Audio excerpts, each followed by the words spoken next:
If you're sarcastic, learn sarcastic expressions. If you're funny, learn jokes and playful phrases. If you're calm and professional, learn language that matches that vibe.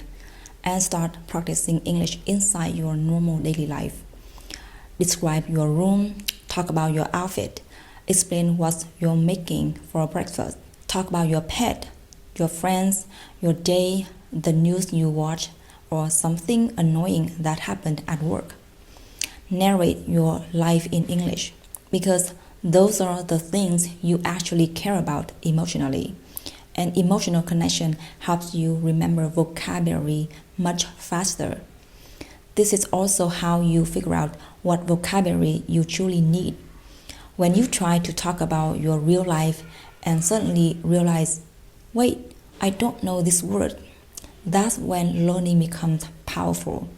You immediately know, okay, this is the expression I need. This is how I actually want to sound in English. This is the phrase I should look up. That's how you personalize your learning. Don't waste hours memorizing random vocabulary from topics you don't even care about. Because if you never use those words, you'll probably forget them anyway.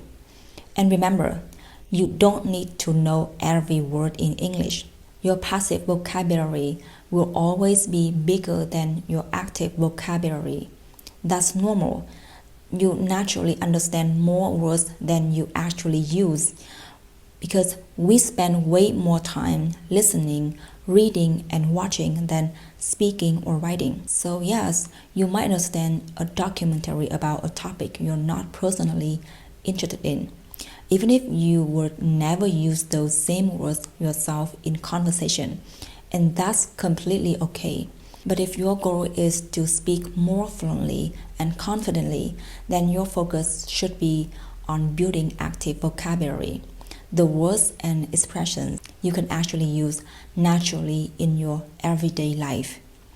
Another thing I used to do all the time was replay conversations in English. Usually at night before bed or even while taking a shower, I would think back to the conversation I had during the day with friends, with coworkers, teachers, my parents, whoever. And then I would try to recreate those conversations in English.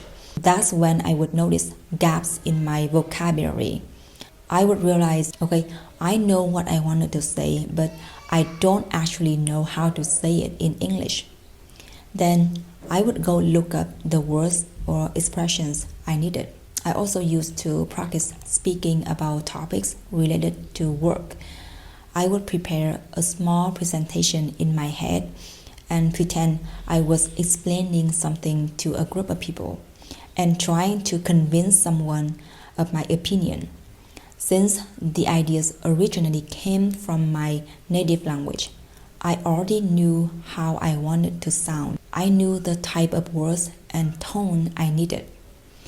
And sometimes I would realize, wait, I know this word when I hear it, but I can't use it naturally while speaking. That means the word was still passive vocabulary.